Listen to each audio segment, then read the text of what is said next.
ఓం నమ శివాయ. మిత్రులందరికీ మదన్ గుప్తా నమస్కారాలు. ఈరోజు ఛత్రపతి శివాజీ గురించి కొన్ని విశేషాలు తెలుసుకుందాం. కేవలం భారతదేశంలోనే కాక మొత్తం ప్రపంచంలోనే ప్రఖ్యాతులైన మన పూర్వీకులను స్మరించడం, వారి జీవితాలను అధ్యయనం చేయడం ఎల్లప్పుడూ ప్రేరణాదాయకం. అవి మనకు మార్గదర్శకంగా ఉంటాయి అనడంలో సందేహం లేదు. మన చరిత్రకే వన్నె తెచ్చిన ఆ మహనీయుల జీవితాలను సరళమైన, ఉత్తేజకరమైన భాషలో ప్రజలకు అందించాలనే ఉద్దేశంతో ఈ ధ్వని పుస్తకం కార్యక్రమాన్ని ప్రారంభించాం. భారతి పుస్తకమాల రూపంలో ఈ పుస్తకాలను చిన్న చిన్న పుస్తకాలుగా ప్రచురించారు. మన చరిత్రలోని మహాపురుషుల జీవితాలు ఈ పుస్తకమాల ద్వారా మీకు అందించారు. అమరమైన, అనంతమైన మన గత చరిత్ర అనే అమృత స్రోతస్సును తర్వాతి తరానికి అందించగలగాలి అనే ఉద్దేశంతోనే ఈ కార్యక్రమాన్ని మీ ముందుకు తీసుకువస్తూ ఉన్నాం. మీరు కూడా ఈ కృషిని ప్రశంసించగలరని, ప్రోత్సహించగలరని ఆశిస్తాము. ఛత్రపతి శివాజీ అనే ఈ పుస్తకాన్ని రచించినటువంటి వారు హెచ్వి శేషాద్రి గారు, తెలుగులోకి అనువదించిన వారు విజయభారతి గారు, ప్రధాన సంపాదకులు ఎల్ఎస్ శేషగిరిరావు గారు, తెలుగు సంస్కరణ సంపాదకులు డాక్టర్ వడ్డి విజయసారథి గారు. భారతి పుస్తకమాల ఇది నవయుగ భారతి ప్రచురణ. ప్రతులకు సాహిత్య నికేతన్, కేశవ నిలయం, బర్కత్పుర లేదా సాహిత్య నికేతన్, గవర్నర్పేట, ఏలూరు రోడ్, విజయవాడ ఈ రెండు చోట్ల మీకు ఈ పుస్తకాలు దొరుకుతాయి. ఛత్రపతి శివాజీ క్రూరమైన మొగలాయి పాలనలో హిందూ సమాజం రగ్గుతున్న వేళ, గోవులకు, బ్రాహ్మణులకు, దేవాలయాలకు రక్షణ లేని వేళ, పవిత్ర మాతృమూర్తుల కన్నీళ్లు మహానదులై ప్రవహిస్తున్న వేళ ఛత్రపతి శివాజీ జన్మించాడు. శివాజీ రాజు అసామాన్యుడు అని మొగలాయులే అబ్బురపడే విధంగా హైందవ సమాజ రక్షణకు ఉద్యమించాడు. స్వతంత్ర హైందవ సామ్రాజ్యాన్ని స్థాపించి హిందూ దేశంలో హిందువులు సగర్వంగా జీవించగలిగే స్థితిని నిర్మాణం చేశాడు. శివాజీ లేకపోతే అందరికీ సుంతి చేయబడేది, అంటే అందరూ మహమ్మదీయులుగా మార్చబడి ఉండేవారు అని సమకాలీన కవులు వివరించిన ఆ స్థితిని నిర్మాణం చేయడానికి శివాజీ ఎన్ని అడ్డంకులను అధిగమించాడో, ఎన్ని రకాల ప్రయత్నాలు సాగించాడో తెలిపేదే ఈ పుస్తకం. ఇక ముందుకు నడుపుతాం. ఛత్రపతి శివాజీ ఒక బాలుడు ఒక చిన్న సింహాసనంపై కూర్చుని ఉన్నాడు. అతని సిపాయిలు ఒక గ్రామాధికారిని పట్టుకొచ్చారు. అతను చేసిన నేరం ఒక అనాథ విధవపై అత్యాచారం చేయడం. గ్రామాధికారి కాళ్ళు చేతులు బంధించబడి ఉన్నాయి. అనాథలు, అసహాయులను కాపాడడం గ్రామాధికారి కర్తవ్యం. కానీ అతను దుష్టుడే కాకుండా గర్విష్టి కూడా. ఇంత చిన్న బాలుడు తన చర్యలను ఇంత నిశితంగా గమనిస్తాడు అనేది ఆ గ్రామాధికారికి ఊహకు కూడా అందని విషయం. గ్రామాధికారిని పట్టుకోవడమే కాదు, అతన్ని న్యాయస్థానం ముందు నిలబెట్టాడు ఆ బాలుడు. అంతా పూర్తిగా విన్న తరువాత గ్రామాధికారి ఘోరమైన తప్పు చేశాడు అని స్పష్టమైంది. దృఢ స్వరంతో ఆ బాల రాజకుమారుడు తన నిర్ణయాన్ని ప్రకటించాడు. ఇతన్ని 2 కాళ్ళు 2 చేతులు నరికివేయండి అని. అందరూ నిశ్చేష్టులయ్యారు. రాజకుమారుని యొక్క ఈ న్యాయప్రియత్వం చూసిన ప్రజలు ఆశ్చర్యపడడమే కాకుండా ఆనందించారు కూడా. ప్రజలంతా చర్చించుకోసాగారు. చూడబోతే మన చిన్న రాజకుమారుడు న్యాయప్రియుడే కాక దుష్టులంటే కొంచెం కూడా భయపడేటట్లు లేడు. ప్రతి దోషికి సరైన శిక్ష విధిస్తాడు. దీనులు, దుఃఖితులు, పేదవారుల ఎడల అతని హృదయం కరుణతో నిండి ఉంటుంది. వారికి సహాయపడడం, వారిని సంరక్షణ చేయడం అతనికి ప్రాణ సమానం. అన్నింటికంటే గొప్ప విషయం, ప్రతి స్త్రీని కూడా రాజకుమారుడు తల్లికి సమానంగా భావిస్తాడు. ఇతను పెద్దవాడైన తర్వాత దేశాన్ని, ధర్మాన్ని రక్షించి తీరుతాడనే మాట తథ్యం. మన అందరం కూడా ఇతనికి తప్పకుండా సహకరించాలి అని అనుకునేవారు. ఆ రాజకుమారుడు ఎవరో మీకు తెలుసుకోవాలని ఉందా? అతనే శివాజీ మహారాజ్. ఈ సంఘటన జరిగే సమయానికి అతని వయస్సు కేవలం 14 సంవత్సరాలే. శివాజీ రాజ్యంలో పూనా, దాని పరిసర గ్రామాలు ఉండేవి. తండ్రి షాజీ బీజాపూర్ సుల్తాన్ కొలువులో ఒక సైన్యాధిపతి. తండ్రికి కుమారుని స్వభావం పూర్తిగా తెలుసు. విదేశీ పాలకుల ఎదుట తలవంచని తన కుమారుని సింహ సమానమైన ధైర్యం గుర్తుకు రాగానే షాజీ హృదయం పులకించిపోయేది. శివాజీ అసామాన ధైర్యం షాజీ ఏ సందర్భంలో చూశాడో ఆ సంఘటన కూడా చాలా అద్భుతమైనదే. ఒకసారి షాజీ తన కుమారుని బీజాపూర్ సుల్తాన్ కొలువుకు తీసుకెళ్లాడు. ఆ సమయంలో శివాజీకి నిండా 12 ఏళ్లైనా లేవు. ఆనాటి ఆచారం ప్రకారం షాజీ 3 సార్లు చేయి నేలకు తాకించుతూ వంగి సుల్తాన్కు సలాం చేశాడు. తన కుమారుని కూడా అదేవిధంగా సలాం చేయమని చెప్పాడు. ఆ మాట వినడంతోటే శివాజీ 4 అడుగులు వెనక్కు వేశాడు. నిటారుగా నిల్చుకుని తరలను నిర్లక్ష్యంగా ఎగురవేశాడు. నేను పరాయి పాలకుల ఎదుట ఎప్పుడూ తలవంచను. శివాజీ మనసులోని ఈ భావన అతని తీక్షణ దృష్టి ద్వారా ప్రకటితమైంది. సింహం వంటి టీవీ దర్పంతో కొలువు నుండి బయటకు వచ్చేశాడు. బీజాపూర్ సుల్తాన్ ఎదుట ఇంత సాహసంగా ప్రవర్తించిన వారు అంతవరకు ఎవరూ లేరు. ఆ చిన్న బాలుని ధైర్యాన్ని చూసి ప్రతి ఒక్కరూ ఆశ్చర్యచకితులయ్యారు. తన కుమారుని యొక్క ఈ చర్యలకు షాజీ కోపించాడా? కానే కాదు. పైగా మనసులో చాలా ఆనందం పొందాడు. దురదృష్టం ఏంటంటే స్వతంత్ర రాజుగా ఉండే అదృష్టం అతడికి లేదు. షాజీ తన కుమారుడిని పూనా పంపించాడు. తన కుమారుడైన స్వతంత్ర రాజు కావాలి అని షాజీ ఆశించాడు. ఇంత చిన్న వయస్సులోనే శివాజీ ఇంత ధైర్యము, శౌర్యము, దేశభక్తి, ధర్మం ఎడల ప్రేమ వంటి గొప్ప గుణాలు ఎలా ఏర్పడ్డాయి అనే ప్రశ్న మీ మనసుల్లో సహజంగానే ఉంటుంది. వీటన్నిటికీ అసలైన కారకురాలు అతని తల్లి జిజియాబాయి. శివాజీ చిన్నప్పుడుగా ఉన్నప్పటి నుండి జిజియాబాయి అతనికి రామాయణం, మహాభారతం, పురాణ గ్రంథాలలోని వీరులు, మహనీయుల జీవితాలు, కథలు చెప్పేది. ఈ వీరగాథలు, ధర్మగాథలు వినగా వినగా శివాజీ మనసులో తాను కూడా రామునిగా, కృష్ణునిగా, అర్జునునిగా, భీమునిగా తయారు కావాలి అనే ఆలోచన వచ్చేది. ఇవే కాక శివాజీ పైన పరమేశ్వరుని ఇంకొక కృప కూడా ఉన్నది. అదేమిటంటే గురువు, మార్గదర్శకుడు రూపంలో దాదాజీ కొండదేవ్ అనే మహాపురుషుడు లభించాడు. కర్ణాటక ప్రాంతంలో ఒకప్పుడు భవ్యమైన, దివ్యమైన విజయనగర సామ్రాజ్యం ఉండేది.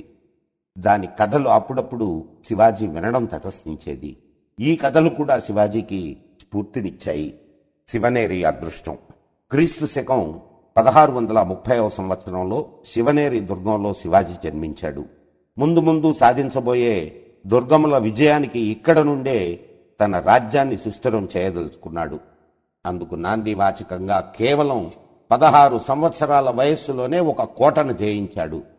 ఆ దుర్గం పేరు తోరణం. తోరణం ఎంత అందమైన, భావపూరితమైన పేరు. తోరణం అంటే అర్థం స్వాగతం పలుకుతూ గడపకు కట్టే అందమైన మాల.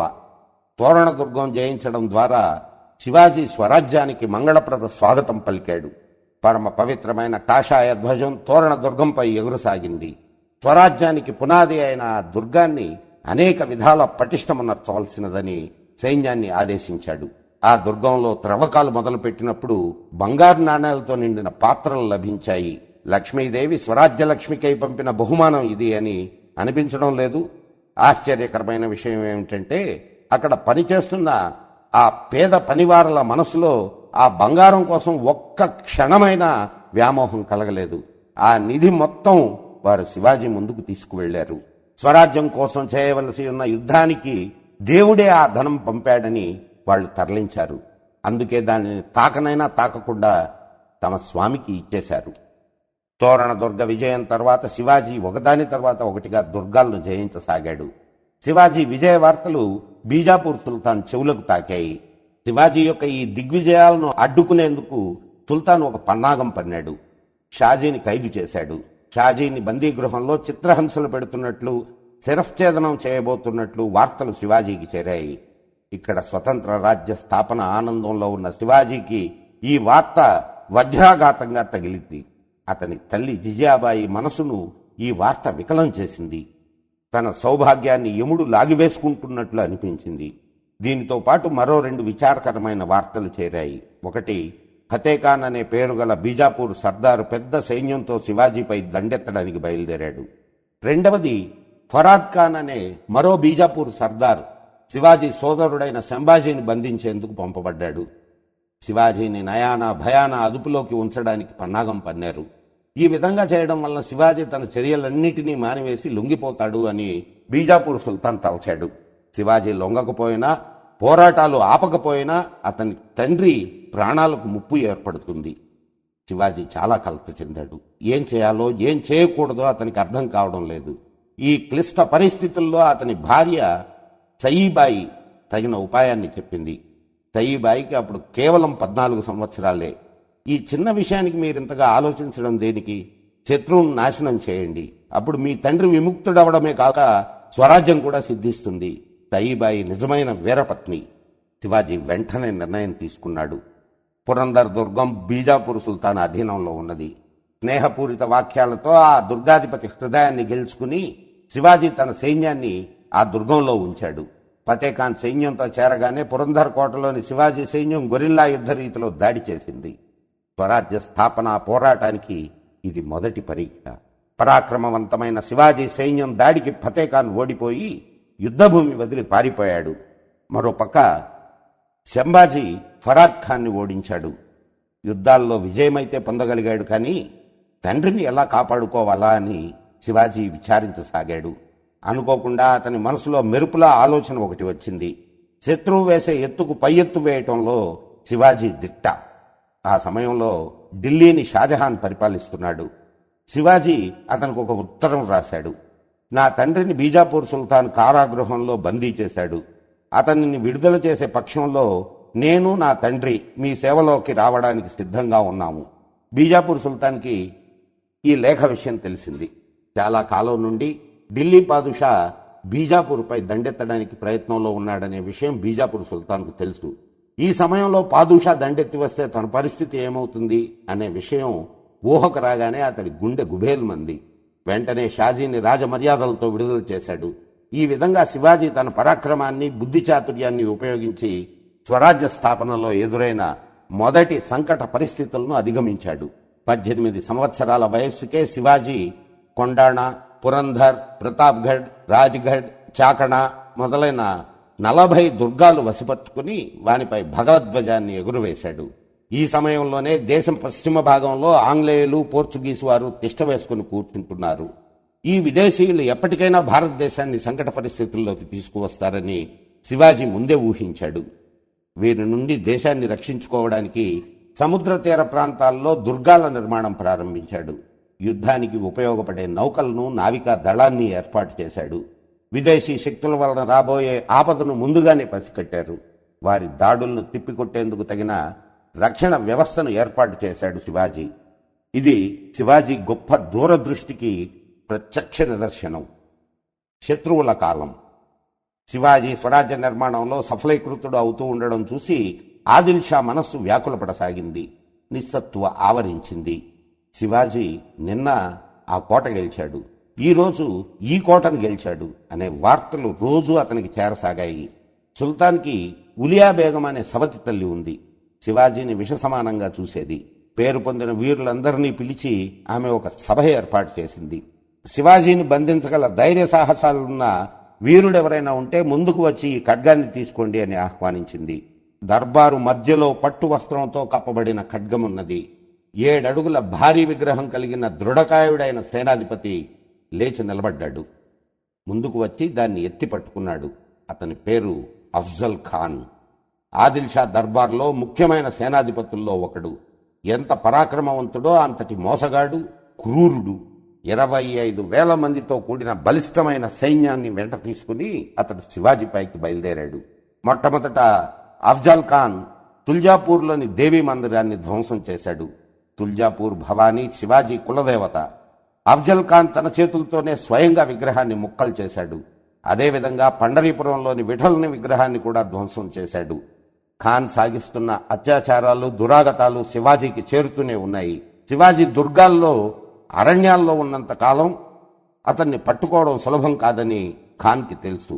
దేవాలయాలను ధ్వంసం చేయడం, స్త్రీలపై అత్యాచారాలు సాగించడం, గోవులను హత్య చేయడం మొదలైన దురాగతాలు సాగిస్తే శివాజీ తప్పక కోటలు, కొండలు దిగి మైదాన ప్రాంతంలో బయటకు వస్తాడు అని, అప్పుడు సునాయాసంగా అతన్ని బంధించవచ్చని అఫ్జల్ ఖాన్ కుట్ర. కానీ శివాజీ తన పరిధి దాటి బయటపడలేదు. అఫ్జల్ ఖాన్ కుట్రను అతడు గ్రహించాడు. దుర్గం వదిలి బయటకు వచ్చి సమతల ప్రాంతంలో యుద్ధం చేస్తే అఫ్జల్ ఖాన్ గెలిచి తీరుతాడని శివాజీకి తెలుసు. దట్టమైన అరణ్యంలో కొత్తగా నిర్మిస్తున్న ప్రతాప్గఢ్ దుర్గానికి చేరుకుని ఏ విధంగానైనా అఫ్జల్ ఖాన్ను అక్కడికి రప్పించాలి అని పథకం వేశాడు శివాజీ.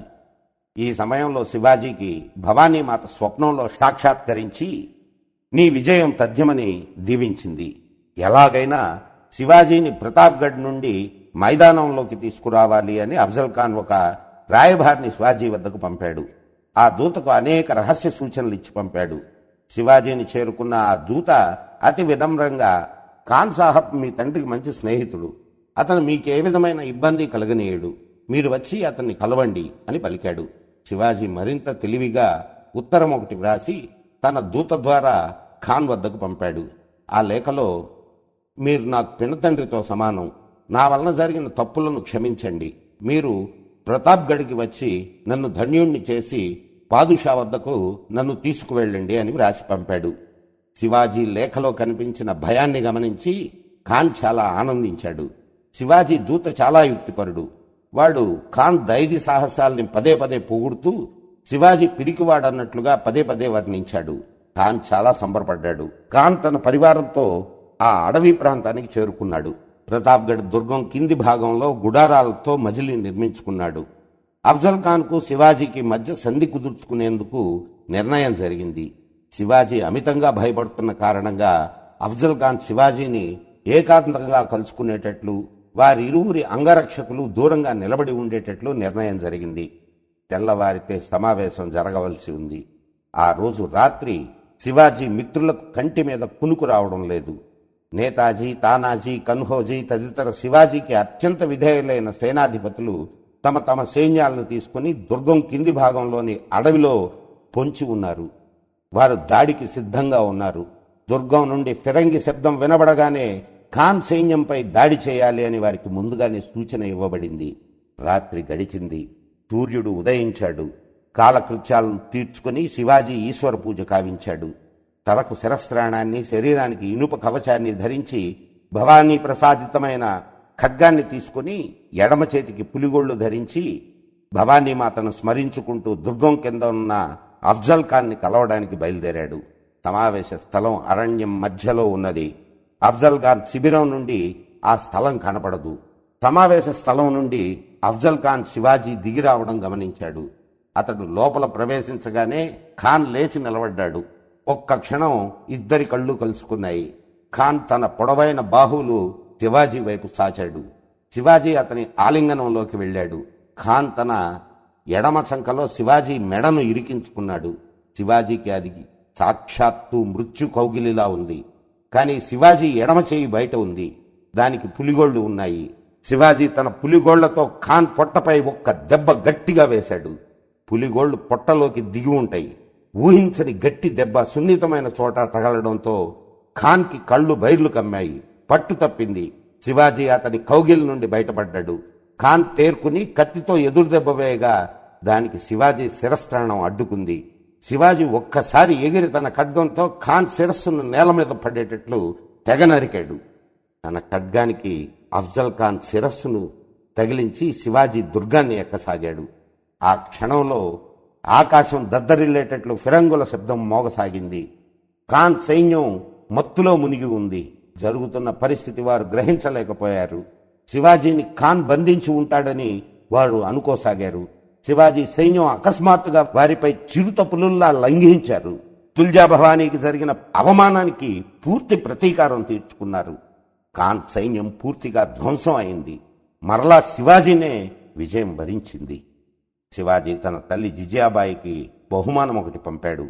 ఆ బహుమానమేంటో మీరు ఊహించగలరా? అది అఫ్జల్ ఖాన్ శిరస్సు. శివాజీ యొక్క కీర్తి దేశ విదేశాల్లో వ్యాపించింది. అఫ్జల్ ఖాన్ ను వధించిన ఉదంతం విని అతన్ని అందరూ ప్రశంసించసాగారు. బీజాపూర్ సుల్తాన్ను మాత్రం దుఃఖమేఘాలు ఆవరించాయి. ఈ విజయాలతో శివాజీ పొంగిపోలేదు.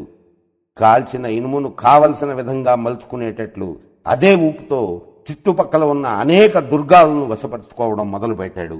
బీజాపూర్ సుల్తాన్ మరొక సేనాధిపతిని నియమించి అతనికి 70,000 సైన్యాన్నిచ్చి శివాజీపైకి పంపాడు. సేనాధిపతి సిద్ది జౌహర్ శివాజీపై దాడి చేశాడు. కానీ ఆ సమయంలో శివాజీ పన్హాల్గఢ్ దుర్గాన్ని చేరుకున్నాడు. సుల్తాన్కు సహాయంగా ఆంగ్లేయులు తమ ఫిరంగి దళాన్ని కూడా పంపారు. వాటి సహాయంతో సిద్ది జౌహర్ పన్హాల్గఢ్ను చుట్టుముట్టాడు. నెమ్మది నెమ్మదిగా ముట్టడి పటిష్టం కాసాగింది. వర్షాలు ప్రారంభమైతే ముట్టడి బలహీనపడుతుందని శివాజీ భావించాడు. కానీ ఆ విధంగా జరగలేదు. సుల్తాన్ ఆదిల్ షా ఢిల్లీ పాదుషాను కూడా సహాయం కోరాడు. పాదుషా ఔరంగజేబు వెంటనే తన మామ అయిన షహిస్తఖాన్కు 1,00,000 సైన్యాన్నిచ్చి సిద్ది జౌహర్కు సహాయం పంపాడు. షాయిస్తా ఖాన్ పూనాలో విడిది చేశాడు. చుట్టుపక్కల గ్రామాల ప్రజలను హింసించడం మొదలుపెట్టాడు. ఇటువంటి సంకట పరిస్థితుల్లో జిజాబాయి సమర్థవంతంగా పరిపాలనా వ్యవహారాలు చక్కబెట్టసాగింది. ఎలాగైనా సరే ముట్టడి నుండి తప్పించుకోవాలని శివాజీ పథకం వేయసాగాడు. కానీ ఎలా సంభవం అవుతుంది? సిద్ది జోహర్ ఎలా అయినా సరే ముట్టడి కొనసాగించాలనే దృఢ సంకల్పంతో ఉన్నాడు. శివాజీ ఒక మాయోపాయం ఆలోచించాడు. ఒక దూత ద్వారా సిద్ది జోహర్కు సందేశం పంపాడు. నేను నా ఓటమిని ఒప్పుకోవడానికి సిద్ధంగా ఉన్నాను. మీరు ఒప్పుకుంటే రేపే నేను నా కోట మీకు స్వాధీనం చేస్తాను. సుల్తాన్, మీరు నా అపరాధాలను క్షమించాలి అని కోరుకుంటున్నాను అని వ్రాశాడు. శివాజీ లొంగిపోతాడనే వార్త తెలియగానే సిద్ది జోహర్ సైన్యం ఆ రాత్రంతా ఆనందంలో మునిగిపోయింది. ఆ ఉత్తరం కేవలం వారిని మోసగించడానికే అనే విషయం వారేమాత్రం గ్రహించలేకపోయారు. ఆ రాత్రి మేఘాలు బాగా గర్జిస్తున్నాయి. మధ్య మధ్యన మెరుపులు మెరుస్తున్నాయి. కుండపోతగా వర్షం కురుస్తోంది. సరిగ్గా అదే సమయాన శివాజీ తన 800 మంది సైన్యాన్ని వెంటబెట్టుకుని రహస్యంగా పన్హాల్గఢ్ నుండి విశాల్గఢ్ దుర్గం వైపు ప్రయాణం సాగించాడు. సిద్ది జోహర్ కాపలాదారులు తమ గుడారాల్లో కూర్చుని శివాజీ తమకు లొంగిపోయాడనే ఆనందంలో మునిగి ఉన్నారు. వారికి ఏమాత్రం అనుమానం వచ్చినా శివాజీ పథకం విఫలమవుతుంది. శివాజీ వారికి చిక్కిపోతాడు. అందుకే శివాజీ సైన్యం ప్రతి అడుగు నిశ్శబ్దంగా ఆలోచిస్తూ ముందుకేస్తున్నారు. భవానీమాత దయవలన శివాజీ చిన్న సైన్యం ఎవరికంటా పడకుండా ఆ ముట్టడిని దాటి బయటపడింది. శివాజీ వెంట ఉన్న మావళి సైనికులు తమ రాజును పల్లకీలో కూర్చోబెట్టి వేగంగా మోసుకుంటూ పోసాగారు. ఆ సమయంలో ఒక్క మెరుపు మెరిసింది. ఆ ప్రదేశమంతా కాంతివంతమైంది. ఆ కాంతిలో సిద్ది జోహర్ గూఢచారి ఒకడు పరిగెడుతున్న ఆ సైన్యాన్ని చూశాడు. వెంటనే పరిగెత్తుకుంటూ సిద్ది జోహర్ వద్దకు వెళ్లి శివాజీ తప్పించుకున్నాడన్న వార్త చెప్పాడు. ఈ వార్త వినగానే సిద్ది జోహర్ నెత్తి మీద పిడుగుపడ్డట్లయింది. అయినా వాడు భయపడలేదు. తన అల్లుడైన సిద్ది మసూద్కు పెద్ద సంఖ్యలో గుర్రపు దళాన్ని ఇచ్చి వేగంగా శివాజీని వెంబడించి బంధించమని ఆదేశించాడు. వాళ్ల బారి నుంచి తప్పించుకోవడం కష్టమని శివాజీకి అర్థమైంది. ఒక ఉపాయం ఆలోచించాడు. వెంటనే వేరొక పల్లకీలోకి మారిపోయాడు. ఆ పల్లకి వేరొక మార్గంలో పోసాగింది. శివాజీ సైన్యంలో శివాజీని పోలి ఉండే ఒక సైనికుడున్నాడు. అతను శివాజీ వలె వేషం ధరించి మొదటి పల్లకీలో కూర్చున్నాడు. సిద్ది మసూద్ ఆ పల్లకీని ఆ సైన్యాన్ని బంధించి సిద్ది జోహర్ వద్దకు తీసుకువెళ్లాడు. తీరా అక్కడ ఆ సైనికుడిని విచారిస్తే అతని పేరు శివాజీయే గాని ప్రతాప్గఢ్ నివాసి అయిన ఒక మంగళవాడు మాత్రమే అని తెలిసింది. అది వినగానే సిద్ది జోహర్ సైన్యం సిగ్గుతో నీరుగారిపోయింది. క్రోధావేశాలతో సిద్ది మసూద్ మరలా శివాజీని వెంబడించసాగాడు. అప్పటికే శివాజీ తన సైన్యంతో 25 మైళ్ల దూరం వెళ్లిపోయాడు. గాజాపూర్ లోయకు చేరుకున్నాడు. అక్కడి నుండి కొన్ని మైళ్ల దూరంలోనే విశాల్గఢ్ ఉంది. సిద్ది మసూద్ 5000 సైన్యంతో పళ్ళు నూరుకుంటూ వారిని వెంబడించసాగాడు. శివాజీ సైన్యంలో బాజీప్రభు దేశపాండే అనే పేరుగల పరాక్రమవంతుడైన సర్దారు ఉన్నాడు. అతను భీముని వంటి బలశాలి. అతను శివాజీని అభ్యర్థించాడు. మహారాజా, మీరు సగం సైన్యంతో విశాల్గఢ్ సురక్షితంగా చేరండి. మిగిలిన సగం సైన్యంతో ఈ ప్రదేశంలో నేను శత్రు సైన్యాన్ని అడ్డుకుంటాను. వారిని ఒక్క అడుగు కూడా ముందుకు వేయనీయను. 2 చేతుల్లో ఖడ్గాలతో నిల్చుకున్న బాజీ యొక్క రణావేశం చూడదగింది. సముద్రపు కెరటాల్లా వచ్చిపడుతున్న ఆదిల్ షాహీ సైన్యాన్ని బాజీ ప్రభు ముల్లంగి దుంపలను తరిగినట్లు తరిగేస్తున్నాడు. భయంకరమైన యుద్ధం జరిగింది. అతని శరీరమంతా గాయాలతో రక్తసిక్తమైంది. తన గాయాలను ఏమాత్రం పట్టించుకోకుండా సాయంకాలం వరకు పోరాడుతూనే ఉన్నాడు. బాజీ సైన్యం చాలా వరకు మరణించారు. చివరిలో బాజీ ప్రాణాలు ఎగిరిపోయే విధంగా అతనిపై ఒక శత్రువు కత్తితో దాడి చేశాడు. బాజీ బాధతో గిలగిలా తన్నుకోసాగాడు. మృత్యువుతో, ఓ మృత్యువా, నా కర్తవ్యం పూర్తయ్యేంత వరకు కొంచెం ఆగు అంటూ ప్రార్థించసాగాడు. అప్పుడే విశాల్గఢ్ నుండి 5 సార్లు ఫిరంగి మోతల సూచన వినబడింది. అంటే శివాజీ సురక్షితంగా విశాల్గఢ్ చేరుకున్నాడన్నమాట. బాజీ ప్రభు ఆ సంకేత ధ్వనులు విన్నాడు. అమితానందం చెందాడు. కత్తిని కింద పడవేసి ఇహలోక యాత్ర ముగించాడు. అతని ముఖంలో కర్తవ్యాన్ని పూర్తి చేసిన సంతృప్తి కనపడుతోంది. ఆత్మార్పణ గావించిన ఆ వీరుల బలిదానంతో ఆ ప్రదేశం పునీతమైంది. అప్పటి నుండి అక్కడి ప్రజలు దానిని పాండురపాణిలోయ అంటే పవిత్ర స్థలం అని పిలుస్తున్నారు. శివాజీ పన్హాల్గఢ్ నుండి తప్పించుకున్నాడనే వార్త బీజాపూర్ సుల్తాన్కు తెలియగానే నెత్తి మీద వేలాది పిడుగులు పడినట్లయింది. అతని ధైర్యం సన్నగిల్లింది. శివాజీపై మరలా దాడి చేసే సాహసం లేకపోయింది. అయితే శివాజీ రాజ్యంపై షహిస్తఖాన్ రూపంలో మరొక ఆపద ఉండనే ఉంది. దాని గురించి అత్యవసరంగా ఆలోచించవలసిన అవసరం ఏర్పడింది. ఈ విపత్కర పరిస్థితిని ఎలా ఎదుర్కోవాలి? శివాజీ సాహసోపేతమైన ఉపాయం ఆలోచించాడు. అది రంజాన్ నెల. షహిస్తఖాన్ సైన్యంలో సైనికులు ఉపవాసంలో ఉంటారు. రోజంతా నిరాహారంగా ఉండి రాత్రి అతిగా భోంచేసి ఆదమర్చి నిద్రపోతారు. ఆ రోజుకి ఔరంగజేబ్ సింహాసనం అధిష్ఠించి సంవత్సరమైంది కనుక రాత్రికి విందు భోజనం ఉంటుంది. 2000 మంది సైనికుల్ని ఎన్నుకుని శివాజీ రాయగఢ్ కోట నుండి ఆ రాత్రి బయలుదేరాడు. పూనాకి 2 మైళ్ల దూరంలో మకాం వేశాడు. పూనాలోని లాల్ మహల్లో శివాజీ బాల్యం గడిచింది. అదే లాల్ మహల్లో ఇప్పుడు షహిస్తఖాన్ విడుదల చేసి ఉన్నాడు. పూనా దాని పరిసర ప్రాంతాల్లో 1,00,000 మంది మొఘల్ సైన్యం నిలిచి ఉంది. శివాజీ చిన్ననాటి స్నేహితుడు బాబాజీ కొంత సైన్యంతో మొఘల్ సైన్యపు వలయం వైపు వెళ్లసాగాడు. అతని వెనుకే శివాజీ కొద్ది సైన్యంతో అనుసరించాడు.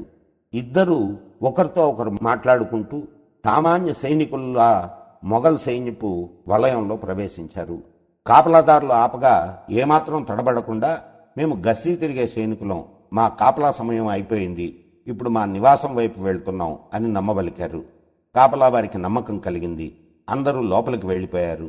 శివాజీ కొద్దిమంది సహచరులతో నేరుగా లాల్ మహల్ వెనక భాగంలో ప్రవేశించాడు. అక్కడి నుండి వంటగది చేరుకున్నాడు. అక్కడ ఉన్నవారినందరినీ సంహరించాడు. దాని తర్వాత నెమ్మదిగా షహిస్తఖాన్ పడక గదిలో ప్రవేశించాడు. అక్కడికి వెళ్లే సమయంలో ఒక గోడను పగులగొట్టవలసి వచ్చింది. కొద్దిగా శబ్దం అయింది. అది వినిన పనివాడొకడు ఖాన్కు సూచననివ్వడానికి వెళ్ళాడు. నిద్రమత్తులో ఉన్న ఖాన్ వంటగదిలో ఎలుకలు శబ్దం చేస్తూ ఉంటాయి, పొమ్మని విసుక్కున్నాడు. ఈలోగా శివాజీ సైన్యం కూడా లాల్ మహల్లోకి ప్రవేశించింది. లాల్ మహల్ అంతా శత్రువు వచ్చాడనే వార్త దావానలంగా వ్యాపించింది. షహిస్తఖాన్ భార్యలు అతనిని పరదాల చాటును దాచారు. శివాజీ ముందుకు వచ్చి తన కత్తిని విసిరాడు. ఖాన్ చేతివేళ్లు 3 తెగిపడ్డాయి. ఖాన్ కిటికీ నుండి దూకి బయటకు పరిగెత్తాడు. అప్పటికే మొఘల్ సైన్యం మేల్కొంది. లాల్ మహల్ మొత్తం చుట్టుముట్టి ఎవరికి వారే హడావిడిగా పరిగెత్తడం మొదలుపెట్టారు. అందులోనే శివాజీ సైన్యం కలిసిపోయి వారితో పాటు పట్టుకోండి, నరకండి అని అరవడం మొదలుపెట్టారు. అలా అరుస్తూనే లాల్ మహల్ ద్వారాలను తెరుచుకుని బయటకు వచ్చేసి ముందుగా నిర్ణయించిన స్థలంలో సిద్ధంగా ఉన్న గుర్రాలనెక్కి సింహగఢ్ చేరుకున్నారు. ఈ సంఘటనతో శివాజీ శత్రువులందరికీ గుండెలెదిరాయి. అప్పటి వరకు శివాజీని ఒక కొండ ఎలుక అని మాత్రమే అనుకునేవారు. ఈ సంఘటనతో అతని వద్ద మంత్రతంత్రాలు ఉన్నాయని, అతనేదో భూతమో పిశాచమో అయి ఉంటాడని అనుకోసాగారు. ఈ సమాచారం మొత్తం విన్న ఔరంగజేబు సిగ్గుతో మ్రాన్పడిపోయాడు. ఖాన్కి శిక్షగా అతన్ని బెంగాల్కి పంపించాడు. స్వరాజ్య నిర్మాణం కొరకు పదాతి దళం, నౌకాదళం నిర్మాణం చేయడానికి, రాజ్యంలో ఉత్తమ పాలన ప్రవేశపెట్టడానికి, ముఖ్యంగా శత్రువులను ఎదుర్కొనేందుకు ధనం చాలా అవసరం. అందుకు వేరు మార్గం లేక శత్రువుల నుండే ధనాన్ని సంపాదించాలని శివాజీ నిర్ణయించుకున్నాడు. ఔరంగజేబు యొక్క కోశాగారాన్ని కొల్లగొట్టాలని నిర్ణయించుకున్నాడు. ఆ రోజుల్లో సూరత్ ఎగుమతి దిగుమతుల కేంద్రం. దాన్ని కుబేర నివాసమని, ధనవంతుల నిలయమని అంటుండేవాడు. అక్కడి నుండి శివాజీ లెక్కలేనంత ధనాన్ని సాధించాడు. మొఘల్ చక్రవర్తి కోరల్లో శివాజీ చర్యలు ఔరంగజేబుకు సహింపరానివయ్యాయి. కోపంతో మండిపడ్డాడు. శివాజీని నాశనం చేయడానికి పెద్ద సైన్యంతో దక్షిణ ప్రాంతానికి రావాలనుకున్నాడు. కానీ ఆ కొండ ఎలుక గోర్లు ఎంత పదునో రుచి చూసి ఉన్నాడు కనుక ఆలోచించి ఒక నిర్ణయానికి వచ్చాడు. సింహాన్ని ఎదుర్కోవాలి అంటే సింహమే కావాలని నిర్ణయించుకున్నాడు. ఈ కార్యానికై మీర్జా రాజా జయసింహని ఎన్నుకున్నాడు. జయసింహ్ గొప్ప యోధుడేగాక చాలా తెలివైన సేనాధిపతి కూడా. అన్ని విధాలైన అర్హతలున్న ఆ వ్యక్తి విధర్మీయుల సేవలో ధన్యుడవుతున్నాడని తలచడం నిజంగా మనం సిగ్గుపడవలసిన విషయం. పెద్ద సైన్యంతో జయసింహ్ దక్షిణాపథం చేరుకున్నాడు. బీజాపూర్ సుల్తాన్తో సహాయ సంధి చేసుకున్నాడు. అన్ని దిక్కుల నుండి శివాజీపై దాడి చేశాడు. శివాజీ ఒక లేఖ ద్వారా జయసింహతో సంధి ప్రస్తావన ప్రారంభించాడు. అంతేకాకుండా జయసింహ్ని కలిసి మాట్లాడి ఔరంగజేబుతో సంప్రదింపులు జరపడానికి అంగీకరించాడు. సహ్యాద్రి గిరి శిఖరాలలో స్వేచ్ఛగా విహరించే మృగరాజు శివాజీ ఎందువలన ఉన్నట్లుండి పాదుషాకు లొంగిపోయాడు అని అందరూ ఆశ్చర్యపడసాగారు. దీని వెనుక ఏదో గూఢార్థముందని ప్రజలు అనుకోసాగారు. సేవ చేసే నెపం మీద ఔరంగజేబును హతమార్చవచ్చు అనుకోసాగారు. దీనిని బట్టి శివాజీ ధైర్య సాహసాలు, సమయస్ఫూర్తి, సమయాన్ని చూసి శత్రువును దెబ్బతీసే యుక్తి పట్ల ప్రజలకెంత విశ్వాసం మనకు అర్థమవుతుంది. అనుకున్నట్లుగా శివాజీ తన కుమారుడైన సంభాజీతో కలిసి ఔరంగజేబును కలవడానికి బయలుదేరాడు. రాజకుటుంబీకులు, రాజ్యంలో ప్రజలు ఏమి జరుగుతున్నది అనే ఉత్కంఠతతో ఉన్నారు. మార్గమధ్యంలో అనేక ప్రదేశాల్లో హిందువులు ఆదరభావంతో స్వాగతం పలికారు. శివాజీ ఆగ్రా చేరుకున్నాడు. శివాజీ కుటిలోపాయాల విషయంలో ఔరంగజేబు తక్కువ అంచనా వేయలేదు. అందుకే శివాజీని ఎప్పుడూ తన దాపులకు రానివ్వలేదు. రాజ్యసభలో సైతం శివాజీ స్థానం చాలా దూరంగా ఉంచాడు. దీంతో శివాజీకి తన ఆలోచనలపై నీళ్లు చల్లినట్లయింది. శివాజీని గౌరవపూర్వకంగా చూస్తానని జయసింహునికి మాట ఇచ్చిన ఔరంగజేబు మాట నిలుపుకోలేక శివాజీని అవమానించాడు. శివాజీకి పట్టరాని ఆగ్రహం వచ్చింది. ఔరంగజేబుకు అవమానం కలిగేటట్లు శివాజీ రాజ్యసభ వదిలి వెళ్లిపోయాడు. అయితే శివాజీ చాలా పెద్ద చిక్కులో ఇరుక్కున్నాడు. చేతికి దొరికిన శత్రువును వదులుకునే మూర్ఖుడు కాదు ఔరంగజేబు. శివాజీని బంధించి శిరశ్ఛేదం చేయమని ఆజ్ఞాపించాడు. ఇటువంటి స్థితిలో కూడా శివాజీ తన ధైర్యాన్ని కోల్పోలేదు. ఇంత విపత్సమయంలో కూడా శివాజీ బుద్ధి, ధైర్యం వేగంగా పనిచేయసాగాయి. ఉన్నట్టుండి శివాజీకి జబ్బు చేసింది. అతని ఆరోగ్యం రోజురోజుకు క్షీణించసాగింది. తనతో వచ్చిన మరాఠా సైనికులను తిరిగి వెళ్లేందుకు అనుమతించవలసిందని శివాజీ ఔరంగజేబును కోరాడు. ఔరంగజేబు అనుమతి ఇచ్చాడు. ఆరోగ్యం బాగుపడేందుకు ఆశీర్వదించండని సాధువులకు, ఫకీర్లకు పండ్లు, మిఠాయిలు పంచడం మొదలుపెట్టాడు. నగరాధికారులకు అనేక సార్లు బహుమానాలు పంపాడు. వీటన్నిటికీ కూడా ఔరంగజేబు అనుమతి లభించింది. ఔరంగజేబు వంటి తెలివైన వాడికి కూడా ఏమాత్రం అనుమానం రాలేదు. మరణదండన అమలు చేయవలసిన రోజు నిశ్చయమైంది. ముందు రోజు శివాజీ అనారోగ్యం మరింత తీవ్రమైంది. స్పృహలో లేడు. రోజు వలె పండ్లు, మిఠాయిలు ఉన్న బుట్ట లోపలికి వచ్చింది. అప్పటి వరకు స్పృహలో లేని శివాజీ ఒక్కసారిగా లేచి మిఠాయిల బుట్టలో కూర్చున్నాడు. తన పుత్రుడైన సంభాజీని కూడా కూర్చోబెట్టాడు. నౌకర్లు వెంటనే మిఠాయి బుట్టలకు మూత పెట్టి మోసుకుపోసాగారు. రోజు వలె మిఠాయి బుట్టలు వెళుతున్నాయనే నమ్మకంతో ఉన్నారు కాపలాదారులు. కొత్వాలు ఫౌలాద్ ఖాన్ కొన్ని బుట్టలను పరీక్షించగా వాటిలో మిఠాయిలే ఉన్నాయి. దేవుని దయవలన శివాజీ, సంభాజీలు ఉన్న బుట్టలపై వాడి చేయి పడలేదు. భవానీమాత దయ, శివాజీ యుక్తి, ఫౌలాద్ ఖాన్ గర్వం అనుకూలించాయి. భగవంతుని ఆశయం శివాజీ జీవించాలని కాబోలు. ఫౌలాద్ ఖాన్ పోనివ్వండని ఆజ్ఞాపించాడు. సేనాగారంలో శివాజీ శయ్యపై అతని మిత్రుడు హీరాజీ శివాజీ తీరుగా శయనించాడు. శరీరం మొత్తం శాలువాతో కప్పుకొని శివాజీ రాజముద్రిక ఉన్న చేతిని బయటకి కనపడేటట్లు ఉంచి నిద్రించసాగాడు.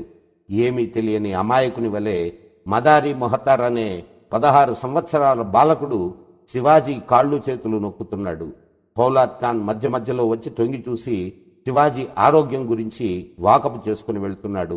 రెండవ రోజు సాయంకాలం హీరాజీ లేచాడు. అప్పటికి ఇంచుమించు 24 గంటలు అతడు నిద్రపోయాడు. మంచం పైన మనిషి నిద్రపోతున్నట్లుగా పక్క బట్టలు సర్దాడు. తన మామూలు దుస్తులు ధరించి నెమ్మదిగా బయటకు వచ్చాడు. కాపలావానికి 2 చేతులు జోడించి నెమ్మదిగా మాట్లాడండి, మహారాజుకు అనారోగ్యం తీవ్రంగా ఉన్నది. ఇప్పుడిప్పుడే నిద్ర పట్టింది. నేను మందు తీసుకురావడానికి వెళ్తున్నాను అన్నాడు. ఆ విధంగా హీరాజు కూడా బయటకు వచ్చేశాడు. కొద్దిసేపైన తర్వాత ఇదే విధంగా మోసగించి మదారి కూడా తప్పించుకున్నాడు. పక్కపై శివాజీ నిద్రిస్తూనే ఉన్నాడు. బయట కాపలాదారులు ఖడ్గాలతో గట్టి పహరా కాస్తూనే ఉన్నారు. ఉదయం అయింది. శివాజీకి శిరచ్ఛేదన ఆ రోజే. ఫౌలాద్ ఖాన్ లోపలికి వచ్చాడు. అక్కడ నిశ్శబ్ద వాతావరణం అలుముకొని ఉంది. వాడికి కొంచెం అనుమానం వచ్చింది. ముందుకు వెళ్లి శివాజీ నిద్రిస్తుండడం చూశాడు. అంతా సవ్యంగానే ఉంది అనుకున్నాడు. అక్కడ ఎటువంటి హడావిడి లేనిది గమనించాడు. శివాజీ మరణించాడా అని అనుమానం. దుప్పటి తీసి చూశాడు. అక్కడ పరుపు, దిండు మాత్రమే ఉన్నాయి. వాడు స్తంభించిపోయాడు. కత్తి వేటుకు కూడా చలనం లేని విధంగా అయ్యాడు. శివాజీ తప్పించుకున్నాడు. ఫౌలాద్ ఖానే ఇలా అయితే ఔరంగజేబ్ పరిస్థితి ఎలా ఉంటుందో ఊహించుకోవచ్చు. వేలాది తేళ్లు ఒక్కసారి కుట్టినట్లయింది. మరుక్షణమే శివాజీని పట్టుకోవలసిందిగా సేనలను ఆజ్ఞాపించాడు. సైన్యం నలుదిక్కులా వెతకడం ప్రారంభించింది. ముందుగా వేసుకున్న పథకం ప్రకారం శివాజీ, సంభాజీల కోసం గుర్రాలు సిద్ధంగా ఉన్నాయి. బుట్టల నుండి బయటపడి అశ్వాలను అధిరోహించి వారు వ్యతిరేక దిశ అయిన ఉత్తర దిశగా మధురకు చేరారు. శివాజీ అక్కడి నుండి తూర్పుగా వెళ్లి సన్యాసులతో కలిసి ప్రయాణించి కాశీ, గయా తదితర క్షేత్రాల మీదుగా రాయగఢ్ చేరుకున్నాడు. ఒక్క క్షణం జిజామాత కూడా కుమారుణ్ణి గుర్తించలేకపోయింది. గుర్తుపెట్టిన వెంటనే కుమారుణ్ణి ఆలింగనం చేసుకుంది. ఆమె కంటి వెంట ఆనందాశ్రువులు జాలువారాయి. తల్లి పుత్రుల సమాగమం వర్ణనాతీతం. దక్షిణాపదంలోని శివాజీ శత్రువులు అతను ఆగ్రా నుండి తప్పించుకున్నాడన్న వార్త విని భయభ్రాంతులయ్యారు. వారి నోట మాట రాలేదు. ఇప్పుడేం జరగనున్నదో అని బెదిరిపోసాగారు. ఈ సంఘటనతో శివాజీ కీర్తి దేశం నలుమూలలా పాకింది. ఈ యుగంలో అతి కపటి అయిన ఔరంగజేబు కళ్లలో దుమ్ము కొట్టి అతని అధీనం నుండి, రాజధాని నుండి, నిత్యం పహరా చేసే కాపలాదారుల నుండి శివాజీ తప్పించుకున్నాడు. నలువైపుల నుండి వెంబడిస్తున్న వేలాది మొఘల్ సైనికుల కళ్లు గప్పి వేల మైళ్ల దూరం దాటాడు. ఇంత పరాక్రమోపేతము, యుక్తిపూర్వకము అయిన వ్యక్తిత్వాన్ని ప్రపంచంలో ఎప్పుడు ఎక్కడా ఎవరూ చూడలేదు. ధర్మ పరిరక్షకుడు. యావత్ హిందూ జాతికి ప్రేరణ కలిగించే విధంగా హిందూ సామ్రాజ్యం స్థాపించాడు శివాజీ. కానీ శాస్త్రానుసారంగా అంతవరకు ఎన్నడూ శివాజీ పట్టాభిషిక్తుడు కాలేదు. అందుకే కొంతమంది శివాజీని రాజుగా అంగీకరించలేదు. శివాజీ జీవితంలోని ఈ కొరతను సవరించడానికి కాశీ పండితుడు ఒకరు ముందుకు వచ్చారు. అతని పేరు గాగాభట్టు. క్రీస్తు శకం 1669లో ఔరంగజేబు కాశీ విశ్వనాథ మందిరాన్ని ధ్వంసం చేయడం చూసి ఆక్రోశించిన ఆయన శాస్త్రానుసారంగా శివాజీకి రాజ్యాభిషేకం గావించాడు. క్రీస్తు శకం 1674లో ఈ దివ్య సంఘటన జరిగే సమయానికి శివాజీ వయస్సు కేవలం 44 దుర్గాలన్నిటిలో శ్రేష్టమైన రాయగఢ దుర్గాన్ని శివాజీ రాజధానిగా చేసుకున్నాడు. పరమ పవిత్రమైన తన తల్లి చరణాలను స్పర్శించి ఆశీర్వాదాలను పొంది రత్న ఖచ్చితమైన సువర్ణ సింహాసనంపై ఆసీనుడయ్యాడు. గాగాభట్టు శివాజీ శిరస్సుపై బంగారు ఛత్రాన్ని ఉంచి ఛత్రపతి అని ఘోషించాడు. ముత్తైదువులు హారతులిచ్చారు. సాధు సన్యాసులు ఆశీర్వదించారు. ఈ మహోత్సవంలో పాల్పంచుకోవడానికి దూర ప్రదేశాల నుండి వేలాది ప్రజలు వచ్చారు. వారు ఆనందోత్సాహాలతో ఛత్రపతి శ్రీ శివాజీ మహారాజ్ కి జై అంటూ ముక్త కంఠంతో జయ జయనాదాలు చేయసాగారు. రాయగఢ్ దుర్గం అంతటా ఫిరంగి మోతలు వినిపించాయి. బీజాపూర్ సుల్తాను, ఆంగ్లేయులు శివాజీని స్వతంత్ర రాజుగా గుర్తించి బహుమానాలు పంపారు. ఈ అద్భుతమైన దృశ్యాన్ని సమర్థ రామదాసు అమితానందంతో కావ్య రూపాన మలిచాడు. ఈ భూమి, ఈ ధర్మం ఉద్ధరించబడినవి, రక్షించబడినవి. భవ్యమైన స్వరాజ్య భానుడు ఉదయించాడు అని ఆయన వ్రాశాడు. శత్రువులను ఓడించి రాజ్యస్థాపన చేయడంతోనే శివాజీ పొంగిపోలేదు. ప్రజల సుఖ సంతోషాల కోసం అనేక విధాలుగా ప్రయత్నం చేశాడు. ప్రజలను భగవంతుని రూపంగా భావించాడు. ప్రజలకేదైనా కష్టం వస్తే భరించలేకపోయేవాడు. ప్రజల శ్రేయస్సుకై తన సైన్యాన్ని ఎంత దూరం పంపడానికైనా సిద్ధపడేవాడు. మార్గమధ్యంలో ప్రజలకు ఎటువంటి కష్టం కలగరాదు. పంట పొలాల్లోని ఆకులు సైతం సైనిక గమనం వలన బాధతో చలించరాదు అని ఆజ్ఞాపించేవాడు. రైతుల పాలిట శివాజీ ప్రేమ స్వరూపుడు. ధనికులైన జమీందారులు పేద రైతులను కష్టాల పాలు చేస్తే వారి భూములను స్వాధీనం చేసుకుని పేద రైతులకు పంచేవాడు. ఆనాటి సమాజంలో అస్పృశ్యత, దురాచారం నేటికన్నా చాలా ఎక్కువగా ఉండేది. ఆనాటి సమాజం తమ తోటి సోదరులను అస్పృశ్యులు అనే నెపంతో దూరంగా ఉంచేది. శివాజీ వారిని అందరినీ ప్రేమతో చూడడమే కాకుండా తన సైన్యంలో స్థానమిచ్చి వారి వారి అర్హతను బట్టి ఉన్నత పదవులను కూడా ఇచ్చేవాడు. వారంతా శివాజీ ఎడ భక్తి శ్రద్ధలతో మెలిగేవారు. స్వరాజ్య స్థాపనలో ఎదురైన అనేక క్లిష్ట పరిస్థితులను శివాజీ ధైర్యంతో ఎదుర్కొన్నాడు. ఈ మహత్ కార్యంలో అనేక మంది బలిదానం కూడా చేశారు. ఒకే ధర్మాన్ని అనుసరించే హిందువులు తమలో ఈర్ష్యాద్వేషాలు పెంచుకోరాదనే ఆదర్శాన్ని శివాజీ మన ముందుంచాడు.